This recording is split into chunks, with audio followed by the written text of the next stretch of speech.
चलिए तो शुरू करते हैं मौर्य साम्राज्य के बारे में। वो साम्राज्य जो बिहार और पूरे भारत के इतिहास को बदल कर रख देता है। वो साम्राज्य अगर भारत के इतिहास में से जिस साम्राज्य को अगर निकाल दे तो भारत के इतिहास अधूरा है। इस साम्राज्य के बिना पूरे भारत का, पूरा एशिया का कहिए तो वो एकमात्र साम्राज्य जो काफी दूर तक फैला हुआ था उस समय। यह साम्राज्य था हमारा मौर्य साम्राज्य। और मौर्य साम्राज्य बिहार के एग्जाम के लिए तो बहुत इंपॉर्टेंट है ही, साथ ही साथ जो आपको केंद्र सरकार की जो एग्जाम होने वाले, जैसे कि रेलवे का वैकेंसी आने वाला है, या एसएससी एमटीएस का जो वैकेंसी है, या जीडी का वैकेंसी है, या जो भी एग्जाम है, उसमें भी मौर्य साम्राज्य से जुड़े हुए प्रश्न आते ही आते हैं। हर साल एक क्वेश्चन मौर्य साम्राज्य से ना आए तो आयोग का पेट नहीं भरेगा। और मौर्य साम्राज्य से जुड़े हुए प्रश्नों को आज की क्लास में हम लोग देखेंगे और देखेंगे क्या क्या प्रश्न इससे पूछे गए और क्या क्या इससे प्रश्न पूछे जा सकते हैं।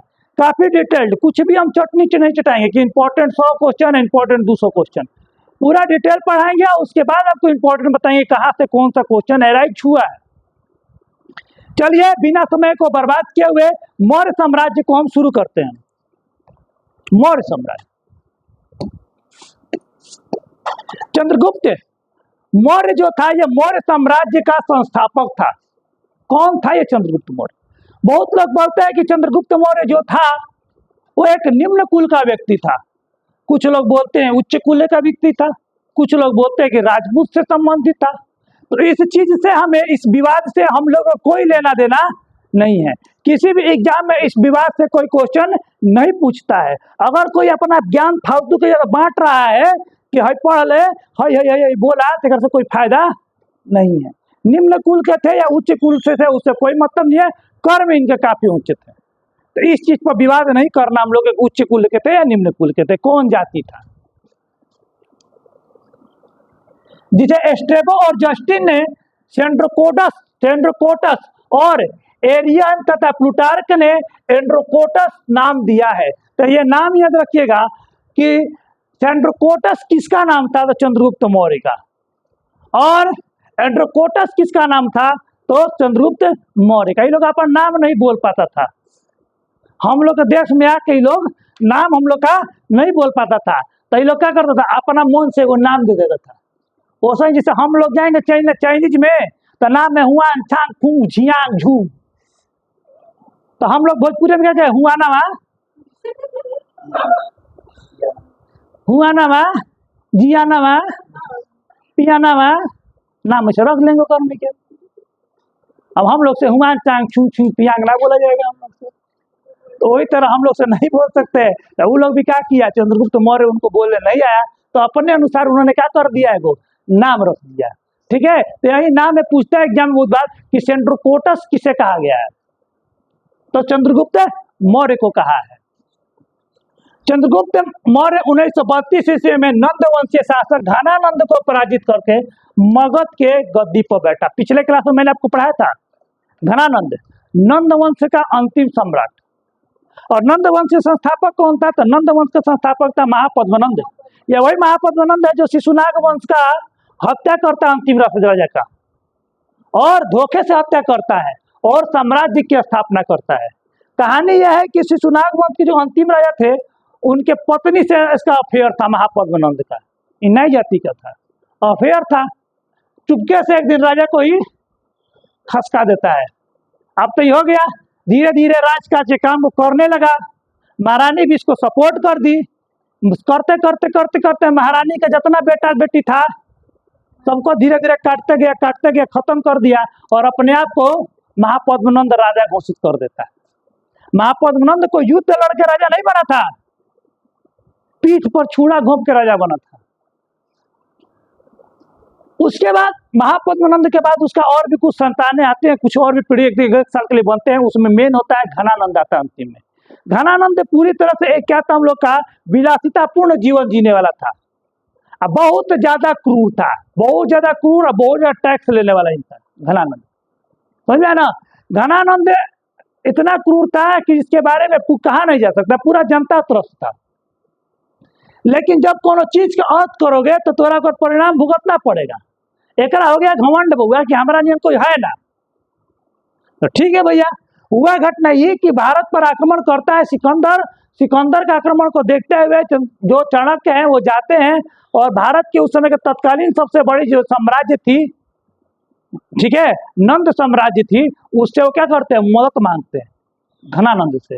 घनानंद से जब मदद मांगते हैं चाणक्य, तो घनानंद उनका उपहास करता है और चोटी पकड़ के उनको बाहर फेंकवा देता है चाणक्य को। तब चाणक्य वहां पर क्या करते हैं, कसम खाते हैं कि जब तक नंद वंश का हम अंत नहीं करेंगे तब तक हम चैन से नहीं बैठेंगे। अब ये कसम खाकर तो निकल गए। अब इनको यही था कि बढ़िया तैयार करना, हमको चेला, बढ़िया चेला तैयार करना है और बढ़िया चेला तैयार करके एक न एक दिन करके बढ़िया से सिखा देना है नंद को। चले गए, चेला का फिराक में थे, खोज रहे थे। रास्ते में जाते जाते जाते तो क्या हुआ, इनको मिला एक लड़का। वो लड़का अपने दोस्तों के साथ खेल रहा था, बना था राजा, आप बहुत बढ़िया निर्णय सुना रहा था। वो लड़का कोई और नहीं, वो लड़का था चंद्रगुप्त मौर्य। जब देखते हैं चाणक्य उसकी बुद्धिमत्ता को, उसके साहस को, उसके निर्णय की क्षमता को, तो उसको 1000 चांदी के सिक्के में क्या करते हैं, वो खरीद लेते हैं चाणक्य। किसको, चंद्रगुप्त मौर्य को। और अपना साथ उसको लेके जाते हैं तक्षशिला विश्वविद्यालय चंद्रगुप्त मौर्य को। वो जब उसको पढ़ाते हैं, धनुर्विद्या फलान ठिकान सब सिखाते हैं, मस्त उसको तैयार करते हैं और तैयार करके आक्रमण करा देते हैं पटना में नंदवंश पे, पाटलिपुत्र। नंदवंश पर जब आक्रमण करते हैं, नंद साम्राज्य पर जब अचानक आक्रमण करते हैं चाणक्य, तो चाणक्य के आक्रमण करने के बाद वो हार जाते हैं चाणक्य।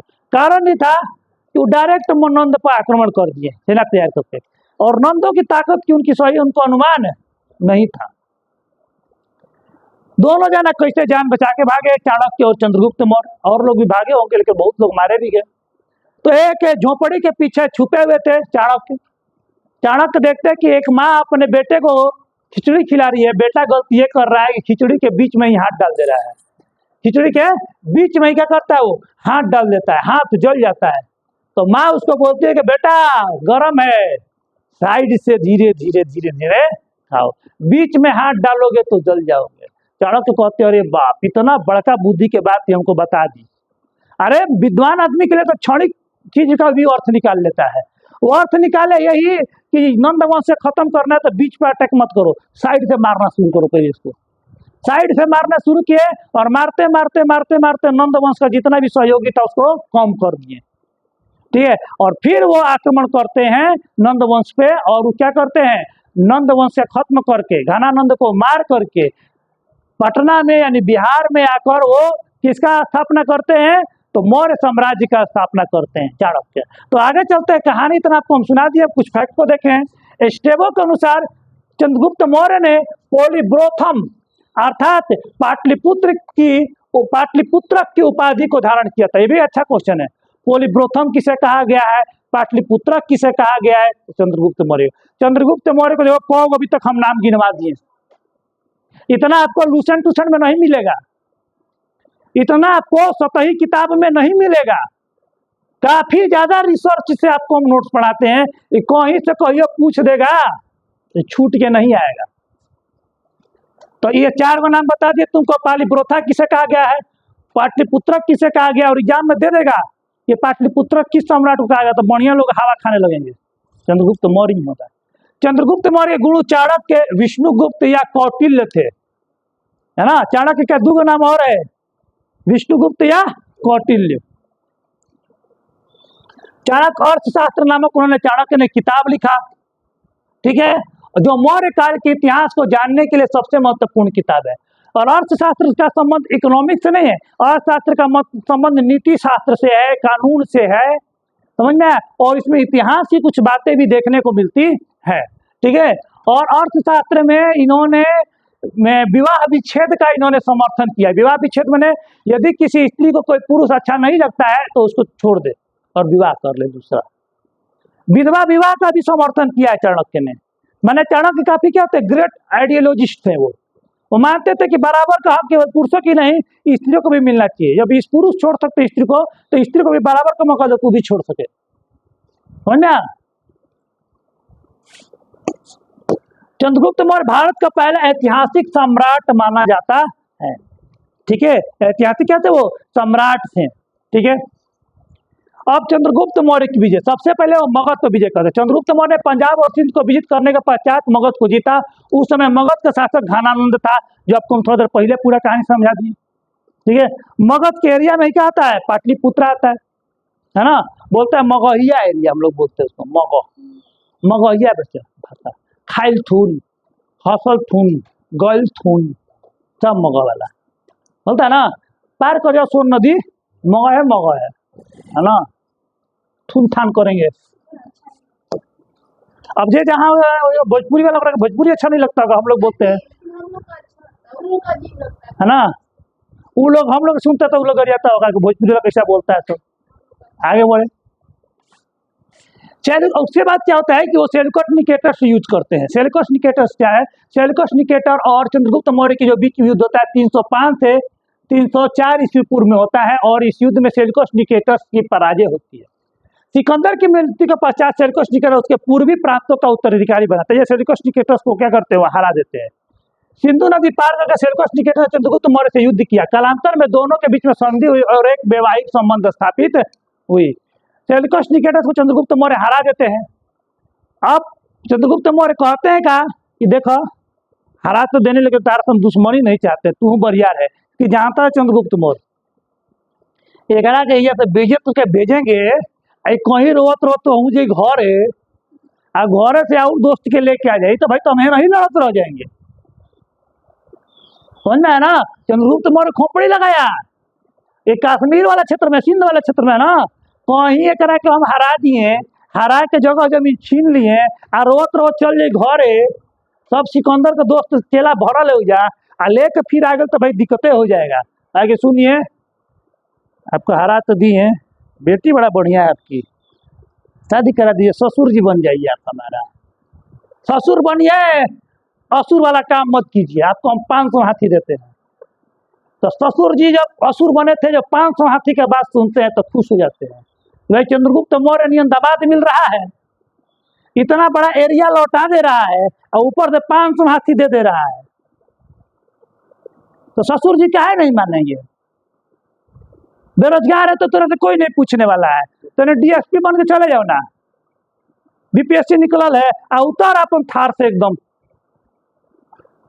है ना, उतर द्वार पे एकदम, ससुर जी आपकी बेटी से ब्याह करना चाहता है। अरे दामाद आप ही तो दामाद है, बचपन में सोचे कि आप ही से शादी करेंगे, सीधा बोलेगा कि कोई साल से सोचे थे कि आप वहीं से शादी करेंगे, आप बहुत बढ़िया आदमी है, भले तू दारू पीता है, भले तू बड़का नशेड़ी है, लेकिन तुम बन गया डीएसपी, तुम्हारा सब गुण वहां पर उजागर हो जाएगा, अवगुण छुप जाएगा।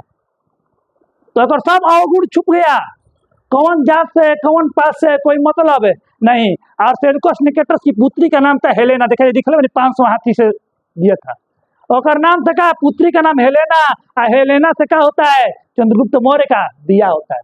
ये जो नोट सब है टेलीग्रामों में डाल देते हैं, तो यार वो से नोट करके बढ़िया से। चंद्रगुप्त मौर्य सेल्यूकस निकेटर उपहार में 500 हाथी दिए। हाथी कहाँ होता था, बिहार में, झारखंड में, यही चलते तो दिक्कत हो रहा था वगैरह के। सेल्यूकस निकेटर्स की बेटी थी हेलेना, है ना, क्या बोले 500 उपहार दिया ससुर जी को। अच्छा बेटी, हाँ कब तो वही ना समझा रहे, अभी तक सुता ले नहीं तो वही ना बोले, कुछ मत करो, शादी करना है, लड़की पसंद है, ससुर को दो एकदम मुंह पर मारो, एकदम फरारी एगो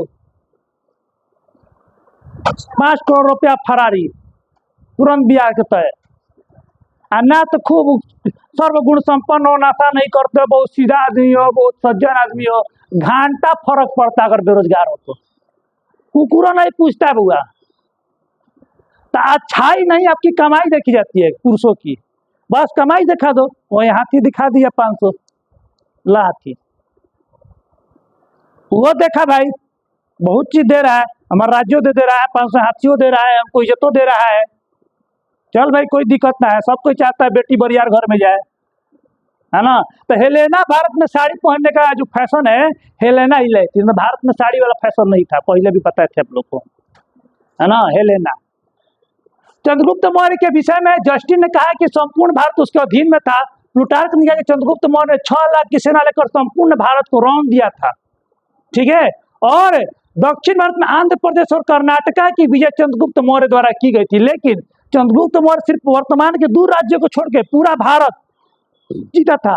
तो केरला और तमिलनाडु को छोड़ करके पूरा भारत, क्वेश्चन में पूछा गया है कि किस राज्य को चंद्रगुप्त मौर्य नहीं जीत पाया था, तो केरला और तमिलनाडु सबसे अंतिम में नीचे लटकल है ना। केरला और तमिलनाडु को छोड़ के चंद्रगुप्त मौर्य पूरा भारत को जीत जाता है। यार समझ में, चंद्रगुप्त मौर्य पूरा भारत को जीतता है केरला और तमिलनाडु को छोड़कर। और इसका बंगाल से लेकर के म्यांमार से लेकर के पाकिस्तान अफगानिस्तान तक था एक शासन। सोच रहे हो कितना बड़ा शासन था, सब चंद्रगुप्त मौर्य के अंदर में।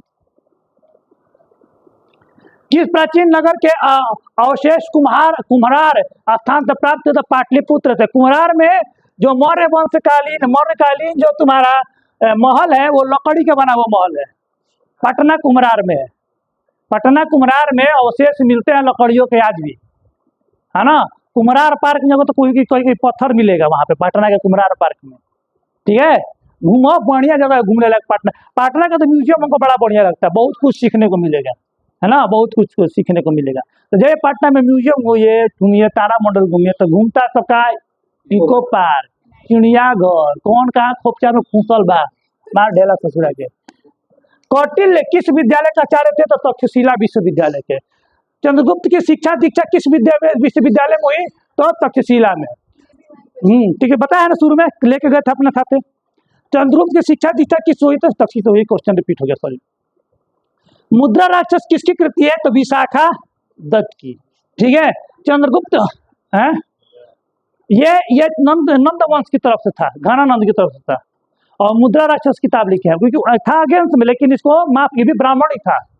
जब जीतते हैं चाणक्य तो इसको क्या करते हैं? माफ कर देते हैं। मुद्रा राक्षस या अमात्य राक्षस, ये जो था हम लोग का, वो किसके साथ था? हम लोग का घनानंद के साथ था।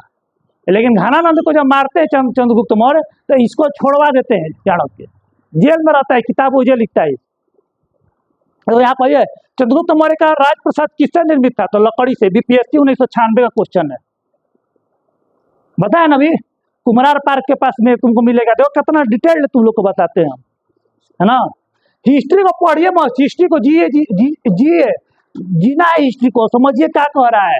चंद्रगुप्त मौर्य किस धर्म जैन भिक्षु से शिक्षा प्राप्त था? भद्रबाहु से। पहले चंद्रगुप्त मौर्य था वो ब्राह्मण धर्म को मानता था, ब्राह्मण हम लोग है ना, ब्राह्मण धर्म को भगवान शिव हम लोग को पूजा कर रहा था।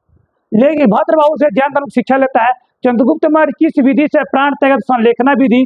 अब जब पूरा जीत उठ जाता है, बुढ़ापा आता है, तो क्या करता है? चल जाता है चंद्रगुप्त मौर्य, और संलेखना विधि से देह त्याग देता है, बिना खाए पिए हुए। संलेखना विधि में जैन भिक्षु क्या करते हैं? बिना खाए पिए हुए देह को त्याग देते हैं, खाना पीना छोड़ देते हैं मृत्यु से पहले। चंद्रगुप्त मौर्य ने दक्षिण भारत में कर्नाटक की विजय की थी। तो किस मौर्य साम्राज्य ने दक्षिण भारत में कर्नाटक की विजय की थी? तो चंद्रगुप्त मौर्य कर्नाटक तक सिर्फ पहुंचा था, और कोई भी मौर्य अशोक तक नहीं पहुंचा है वहां पे। चंद्रगुप्त की यूनानी पत्नी का नाम क्या था? हेलेना। पढ़ाया भी आप लोग को, हेलेना के साथ बिया हुआ था चंद्रगुप्त मौर्य के। और अगले क्लास में आपको पढ़ाएंगे बिंदुसार के बारे में, ठीक है। तो आज हम लोग का मौर्य साम्राज्य का एक भाग आपका कंप्लीट हो गया। धन्यवाद, कब मिलते हैं। जय श्री राम।